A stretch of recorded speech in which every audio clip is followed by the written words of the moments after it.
When you're listening to music, maybe a guitar track, maybe keys, and you hear that beautiful kind of watery shimmer Mm-hmm. sort of floats and expands, gives it this amazing depth, this movement. Yeah, that lush, rich texture. Exactly. It makes so many great tracks just breathe. You hear it constantly.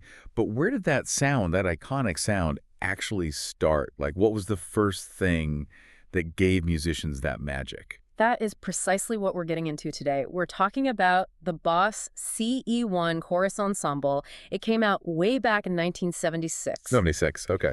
And this wasn't just, another pedal. It holds the distinction of being Boss's very first pedal ever. Wow. Yeah, a really groundbreaking piece of gear that basically set the stage for a whole family of effects. Okay, this is already fascinating. So our mission today, then, is to really unpack the story of the CE1. Right. We're going to look at where it came from. I hear there's a link to a famous amp. Oh, yeah. Direct link. We'll dig into the tech inside it, how it actually worked. The BBDs and all that. Talk about the impact it had, across different genres, and really show you how this one box kind of kicked off this whole dynasty of chorus pedals that are still vital today. Exactly. So by the end of this, you'll have like a real shortcut to understanding a super important piece of music tech. Hopefully some surprising bits in there too. And what's really interesting, especially when you think about Boss now, you picture those small, colorful stomp boxes, right? Yeah, the compact ones. Well, the CE1, totally different. It was this big, heavy thing, needed AC power built into this chunky enclosure. Huh. Not exactly pedal board friendly back then. Not at all. But it was built like a tank, meant for serious studio work, serious stage use. It reflected the kind of hefty components inside. And despite that size, it just became absolutely legendary. So if this CE1 was Boss's first pedal, where did that sound come from? It couldn't have just popped into existence. No, absolutely not. You're right. To get the CE1, you actually have to look back 1 year earlier to 1975. Okay. That's when Roland released the JC120 Jazz Chorus Amplifier. Ugh. The jazz chorus. Okay, I know that one. Famous clean tone. And famous for its amazing built-in stereo chorus effect. The Boss CE1 was, well, it was literally derived directly from the chorus circuit inside that JC120. No way. Yeah, they basically extracted that really popular defining sound from the amp. Ripped it out. And put it into its own box. Made it available for anyone, not just people who bought the amp. That is such a smart move. It's like taking the secret ingredient from a famous dish and just bottling it. Pretty much, yeah. So, okay, technically then, what was going on inside that box? What made this sound so special? How did the magic happen? Well, the core of the CE1's magic, it really came down to its use of Bucket Brigade device chips. BBDs. MBBs, right. Heard of those. Specifically the MN3002 chip in this case. Now, the way to think about a BBD chip is kind of like a tiny electronic conveyor belt. Okay. Imagine little buckets passing an electrical signal, your audio signal down the line, one bucket to the next really fast. This creates a very short delay, and it's an analog delay, so it sounds quite warm, quite natural. Right. Then, by subtly messing with the speed of that conveyor belt, modulating the delay time, making the buckets move faster or slower, and mixing that slightly delayed, slightly pitch-shifted signal back with your original dry signal, boom, that's your chorus. That shimmering, lush effect. Ah, I see. So it's delayed signal plus original signal with the delay time constantly wiggling. Exactly. And the CE1 had two main modes. You had the chorus, which was this really wide, almost three-dimensional stereo sound. Stereo, okay. Yeah, it works by creating these slightly detuned copies, makes it sound bigger, like more instruments playing. And then it had vibrato. Different from chorus. Yeah, simpler. Vibrato just bends the pitch of your sound up and down rhythmically, that wavering, almost seasick kind of sound. Gotcha. And you had basic controls, a rate knob for the speed of the wiggle, Makes sense. and a depth knob for how intense that wiggle was. And had stereo outputs you mentioned. That must have been a pretty big feature in the mid-70s. Oh, absolutely. Game-changing, really. Being able to send your dry signal, just your plain guitar sound, to one amp, and the wet signal, the one with the chorus effect, to another amp, that created this incredibly spacious, truly 3D soundstage that was just, well, it was groundbreaking then. Yeah, I can imagine that separation really emphasizing the effect. Totally amplified the width and depth. And yeah, AC powered only. It had a transformer built right in. That added to the weight, sure, but it also meant it was solid, dependable. And the tone itself. Yeah. Besides the chorus effect. Defined by that lush modulation, obviously, but also this real analog richness, very warm. Yeah. And like a lot of BBD circuits back then, it had a bit of hiss. some noise. Ah, the famous analog noise floor. Exactly. But for a lot of people, that wasn't even a negative. It added this organic, almost alive quality that early digital pedals really struggled to capture. It became part of its character, part of that vintage charm people still chase. Okay, so the CE1 sets the stage. Big, heavy, analog pioneer, incredible sound derived from the JC120. But how did Boss go from that one success to basically building an entire empire of modulation effects? Effects that, actually fit on a normal pedal board. Right. That's a great question. It's really a story of, well, shrinking things down and branching out. Miniaturization. Exactly. Yeah. After the CE1, the next huge step for Boss was getting that core sound into a more practical package. So 1979 rolls around. 3 years later. And they release the CE2 chorus. Now, this was huge. They managed to cram that amazing sound into their now iconic compact stompbox design, bright blue pedal. Ah, the classic Boss look. Everyone knows that one. Totally. The CE2 was mono, not stereo like the CE1. Okay, slight step back there. In terms of outputs, maybe, but it kept that fundamental warm, lush character. And because it was small, affordable, reliable, it just exploded, became one of the most famous, most widely used chorus pedals ever. They basically democratized chorus, put it on everybody's pedal board. Okay, so the CE2 is the one that really brought it to the masses. Absolutely. And from there, things moved fast. 1982, they bring out the CE3 chorus. What was new there? Stereo outputs came back. It was actually the first compact Boss pedal to offer stereo chorus. Sonically, it was maybe a bit brighter, a little more hi-fi sounding than the CE2's warmth. Interesting. Different flavors emerging. Definitely.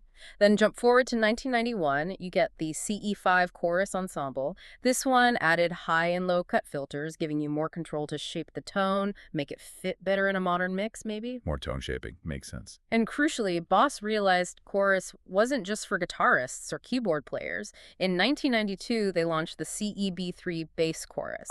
Specifically for bass. Yep. Optimized for lower frequencies, had filtering to keep the low end tight and clear while still giving you that rich modulation. So bass players got their dedicated version too. That's a really clear path for the main CE line. But they didn't just stick to that, did they? I feel like Boss explored other avenues too, more modern stuff, different takes on chorus. Oh, for sure. They didn't just rest on the classic CE sound. They kept innovating. And also, interestingly, revisiting their own history. How so? Well, take the CE20 Chorus Ensemble from 2001. That was a bigger unit, a twin pedal format. Right, those double pedals. It offered multiple different chorus sounds, including digital models, emulations of the original CE1 and the CE2. Much more programmable, more features, definitely aimed at studios or players needing lots of options. Digital modeling enters the picture. Exactly. But then, for players who really wanted that original analog warmth, but maybe with modern reliability, the CE2W Wazacraft came out in 2016. Ah, the Wazacraft line. Premium stuff. Exactly. And the CE2W is pretty special. It faithfully recreates the classic CE2 sound, but it also includes modes that replicate the CE1's unique chorus and its vibrato. Whoa, so CE1 and CE2 sounds in one small pedal. Yep, all in one compact Waza pedal, and with true stereo outputs too. It's a really significant modern take on their own legacy. That's cool. And wasn't there also a whole separate dimension chorus thing going on? Different from the CE family.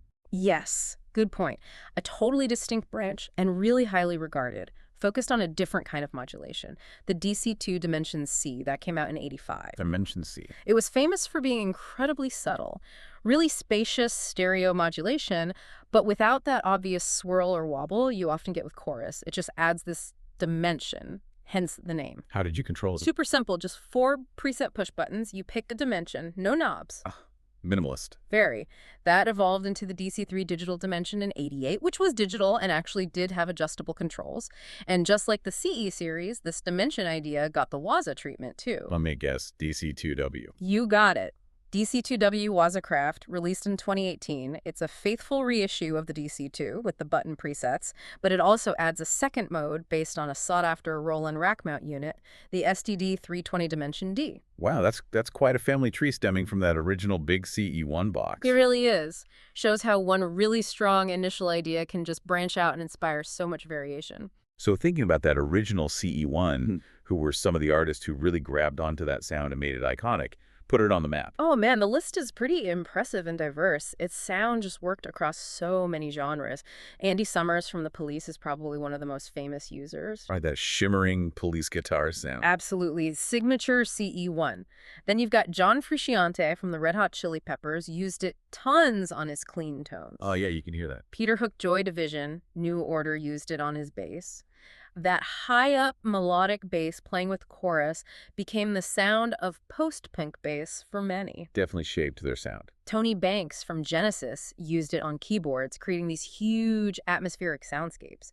Even someone like Steve Vai apparently used CE1 tones in his early setups for that depth. That's a serious roster.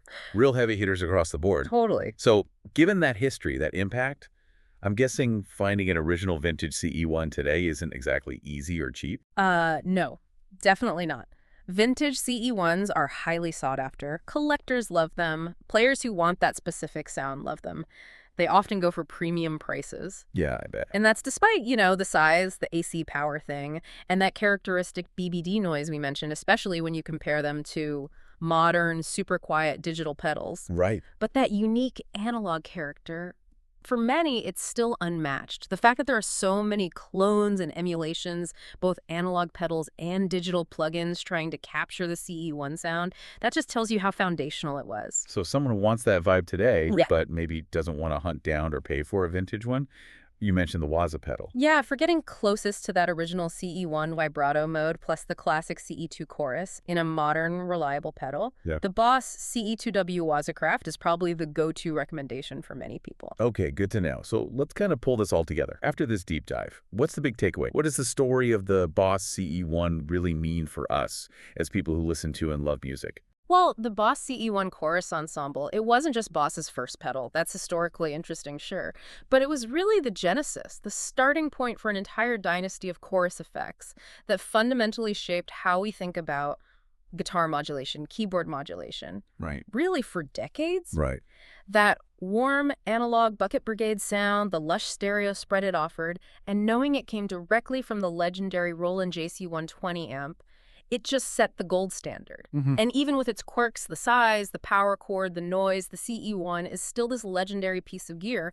It's prized by people chasing that original shimmering kind of unmatched character. Yeah, this whole story really drives home how sometimes one single groundbreaking piece of gear Yeah, can just define a sound and set the bar for a whole industry, doesn't it? absolutely. And understanding where an effect like chorus comes from, its roots in something like the CE1, it definitely helps you appreciate all those layers and textures you hear in so many songs you love, whether it's guitar, keys, bass. Gives you context. Yeah, and it makes you think about the choices involved in making music tech back then, the trade-offs. It really does. And it makes you wonder, how things that might have seemed like limitations at the time, like the CE1 being big or having that bit of noise, Right. how sometimes those very things, maybe paradoxically, end up contributing to a unique sound, a sonic character that becomes incredibly cherished later on. That's a really interesting point. It kind of leaves you with a thought, doesn't it? Hmm. What does it really take for one pioneering piece of gear to not just be innovative for its time,